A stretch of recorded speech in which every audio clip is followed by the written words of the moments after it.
And there was some adversity also. What are you most proud of from?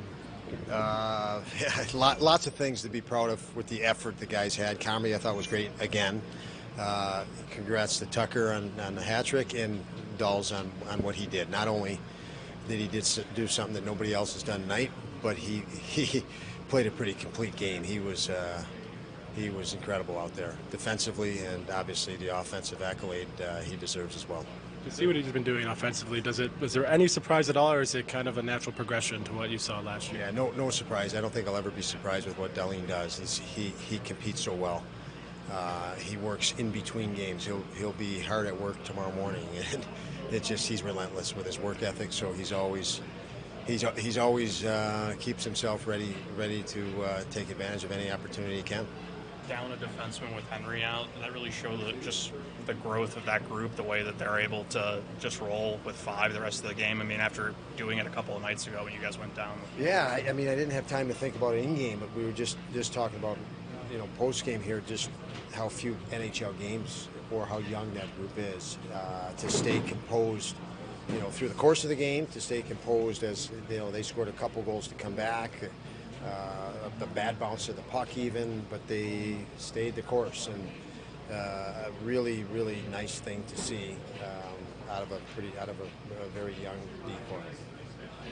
What did you learn about your group, the way you guys, you had that bad break at the end of the second period, but it didn't seem like guys let it, affect them going into the third.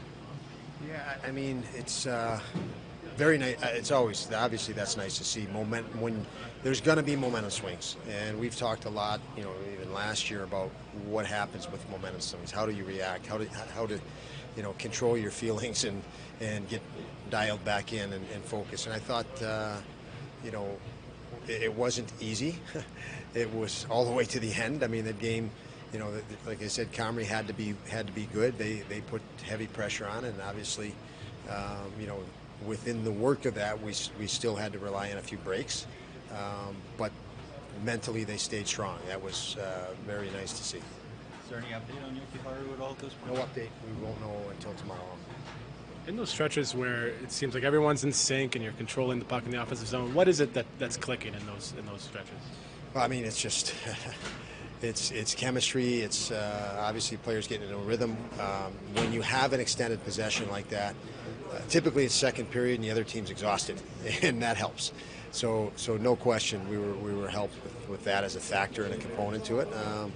But you do see lots more possession time in the second periods for offensive zone teams. I think it was yesterday I asked you if Vinny was making it tough to keep him out of the lineup. Tonight he gets 3 assists.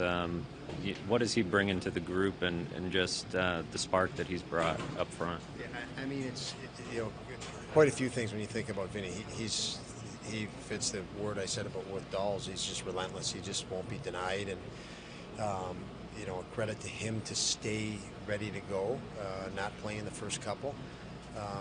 But I've watched him grow as a player since both our days in Chicago with the Blackhawks, and he just is another guy that we wanted him back because we know he'd be better than a year ago. He's made himself better, over the last four or 5 years that I've been around him, and it's a characteristic of his, and he's an opportunist. So he's ready to pounce on anything, and that's what we love about him.